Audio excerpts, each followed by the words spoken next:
Hi there, folks. Back again for another video. In this one, we're going to be having a look at some Gunfighters. So, yeah, I just wanted to have a little chat about this Gunfighter set, do a little unboxing, and also talk about kind of where I want to use these miniatures and what I like about them, and sort of where I'd like to take this little collection of folks. So, this is the Gunfighter set, as you can see here. So this one's from Great Escape Games for use in Dead Man's Hand and comes with 10 multi-part plastic 28mm figures. Inside the box, you're going to get a number of bodies and legs and heads and arms and everything else in between to make your 10 Gunfighters. And these sets are usually pretty reasonably priced for what you get, to be honest. 28mm in the slightly more heroic side of things, I would say. So their hands are a little bit bigger, their heads are a bit bigger, etc., compared to potentially some more of the historical ranges out there. Like, they might be a little bit bigger than some of the stuff you would get from Black Scorpion and the like, if you were looking at their Tombstone range and such. So yeah, 28mm, and they come with bases, which is all good as well. So an interesting little set. You get 2 sprues in the box. They are exactly the same sprue, so there's nothing too much to show you between the two of them. But as you can see, you get a range of different heads. So you've got lots of them with Stetsons and all sorts of different things on. You've got the bandanas. You've got plenty of facial hair, as you would imagine in the Old West. Got a guy chomping down on a cigarette or a cigar. You've got the top hat there. You've got like a hood or a mask or a bag pulled over the top of the head. Got the classic bowler hats as well, which I think are awesome and perfect for those people wanting to try and make sort of lawmen and stuff in the games. You have a huge array of revolvers and 6-shooters and stuff to play around with, so plenty there. You've even got the holsters for them as well, and you've got open hands and closed hands depending on what you want to do with your figures in terms of their poses. Plenty of bodies. There's your deputy stars for adding to your Wild West varmints. You've got someone carrying some saddlebags there. Plenty of different legs and different poses. You've got a kneeling one as well, so if you want to make a sniper, which we'll look at in a second. Lots of bodies, so let's flip that around. So body-wise, long trench coat, shorter coat, no coat. Again, a shorter coat there. And whoop, another sort of one there with a bandana hanging down around the neck area. A couple more weapons and stuff there, as you can see. So a few more revolvers. You've then got the shotguns. So the shotguns come in 2 parts. So you can make them so that they've been cocked or loaded, which I think is kind of nice. So you can have them cocked so that you can have someone loading shells into the breech, or you could have them fully roaring and ready to go for use in your games. There's also a couple of rifles there, so if you want to use that kind of classic Lee Enfield style rifle, I think that's what it was called, you've got some options there too. A couple of basing bits and things that you can use as accessories. So you've got a ram's skull, again, classic sort of Hollywood Wild West. You've got dynamite, some sticks of dynamite. You've got lasso or rope. You've got a cactus.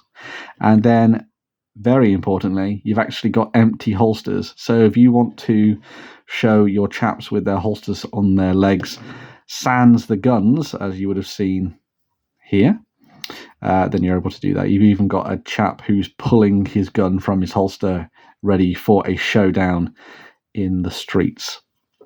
So there are 10 models in the set, 5 and 5 on each sprue, and you get double, obviously, of all of the components that you see here. The thing that I've opted to do is go for that kind of classic outlaws and lawmen style thing. So this is the complete sprue, but I've already gone through the other one and started taking off some bits and pieces in order to make some characters. So these are going to be my bandits that I'm going to use in some games, and I've painted a few of them up so you can see what they look like.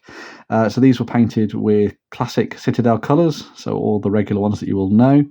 So I've got this chap here with his very bright denim jeans on, definitely stonewashed, with his little waistcoat on and his bandana, and I thought he'd have that nice little fetching top hat as well. Thought that was quite good.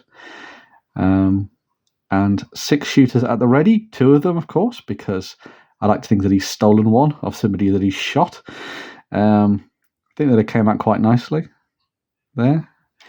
And my theme that I'm going to go for all my bandits is if they're wearing hats, they're going to have this sort of red band around the hat, and they're going to have that dark brown hat as well.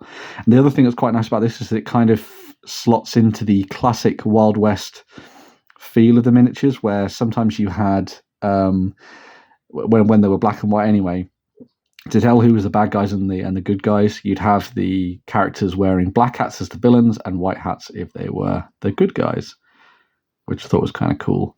And I wanted to try and mirror that in the miniatures that I'm using for my games. So there's one of the bandits. Here's the second one that I painted up. Clearly his wife has cut the eye holes in the wrong place, or in this case the right place, I suppose. But this is one of the chaps with the shotgun ready and raring to go. Went for a slightly more muted, sort of earthy scheme with him, but I think it all still works out quite nicely. And he's still got the red bandana there as well, so it kind of ties him in with the rest of the chaps. And, you know, what lawman is going to be walking around with a bag on his head? Clearly a bad guy, a bandito, ready to rob a bank or take out a stagecoach or something like that. And this is the last guy that I've worked on recently. Went for a different colour for his jeans. I think this is probably the colour that I'm going to use for most of them, because I think I prefer the darker blue. Gave him a slightly different coloured coat jacket there. Went with, that was actually Bugman's Glow, so that's actually a skin colour, but I think it's come out really nicely as sort of like a sort of dark pink jacket. Also really proud of how the waistcoat came out. Gave him some dynamite to be flinging around. As you can see, the hands are slightly bigger than you would expect on maybe a slightly more true proportioned miniature there. But bowler hat at the ready, big white beard and hair. So clearly he's been around the block a few times. And the bowler hat with the red band. The basing, I think I might go back and do a little, something someone pointed out is that with the basing, it would be good to try and make it so that you can't really tell that the puddle's on there. And I don't really want to chop them off the puddles. So I think what I'm going to do is I'm going to kind of build that up a little bit more with some of the earth texture and then put the crackle paint over the top, just so that it makes it look a little bit better. But then some strategically placed tufts and things will help out in that regard. So that's that guy there. And then a couple that I'm going to be working on soon. So you've got this chap, classic bandit, with his long trench coat and the bandana up. Revolver at the ready. I didn't really feel like I needed to put a holster on him because it would have been back behind there and it wouldn't necessarily fit. So I think he works out quite nicely. Going to do him in a similar style. Might do him with a black coat. I think that could be kind of cool. Just to kind of reinforce that I'm a bad guy kind of thing. And then we've got my kneeling chap here with the cigar. Clearly the fellow that they've paid to give a little bit of Overwatch from the other side of the street, perhaps above the saloon as they go and rob the bank. Looking pretty badass, I think you'll agree. And yeah, they just need a little bit of paint on them and they are ready to go. When it comes to a game that I'm going to use for these, a lot of folks have been talking about Dead Man's Hand recently, and that's a game that's been out for a while, and obviously it's the game that these have been effectively designed for by Great Escape, so I'm going to try and drop them into that when I get a chance to play the game. There's also, of course, Legends of the Old West, which is the old Games Workshop Warhammer Historicals rules set. That is very good and uses the Lord of the Rings mechanics as its basis, so it's well worth checking out since those are some pretty darn good rules in of themselves. But also, my friend is working on their own Wild West game. I think it's, I'll probably get this wrong, The Last Hope Frontier, I think it is. And there is a project for that over on Tabletop, which I will link to down in the comments, so you can go and have a look. They've been putting together their thoughts and design ideas over there. And it'd be well worth diving into and having a look at it if you wanted to talk about it in the comments and maybe give some feedback, constructive, of course, on the rules and what you like. And if you happen to play the game as well, make sure to go and give it a look. The rules are done using a standard pack of poker cards, which is very thematic, obviously, to the Old West. So definitely worth having a look at that and seeing what you make of it. There's also a set of rules out there which are free to play called Ruthless, which are by the folks at Little Wars TV. I'll have a link down to that in the comments as well. And essentially what I'm trying to ask is, what are your thoughts on Wild West rules? Do you have a preferred one? Obviously, go and check out my friends' rules to see what you think of those. But do you have one that you like playing the most? I know a lot of people really like Dead Man's Hand. Do you prefer Legends of the Old West? Do you have another one that you prefer? The Tombstone game by Black Scorpion, for example. Let me know in the comments what you think, and we'll go from there, and I'll show you what the lawmen look like when they have been finished up later on down the line.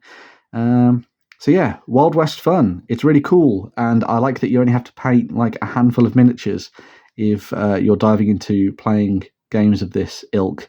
You can play on very small tabletops, and you don't need a lot of terrain either, which is always good. So yes, definitely excited to dive into more Wild West stuff, and it's been really fun painting something a little bit different, a little bit historical, whilst also engaging with a little bit of the Hollywood at the same time. It's kind of why I like games like Saga as well. So yeah, let me know what you think in the comments down below. Hopefully you enjoyed this little unboxing and review and sort of chat about Wild West Wargaming, and I'm intrigued to hear what you have to say. Until the next video, thanks for watching. Don't forget to like, share, comment, subscribe, do all that good stuff.